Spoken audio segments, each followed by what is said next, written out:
We are here from UNDP visiting, as the chief engineer said, both Multan, Balpur, Sukkur, and Karachi on this trip.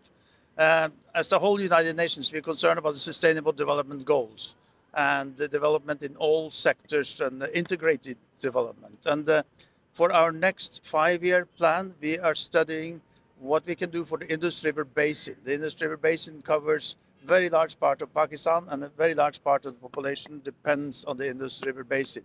And it's very important to sustain life in the Indus River Basin, to manage the water sustainably, both downstream, upstream, and here. And we are concerned with both environmental aspects, with livelihoods aspects, with social aspects, and with food security. So we will discuss with government, we will discuss with development partners about what we can do for the Indus River Basin. Pakistan is a very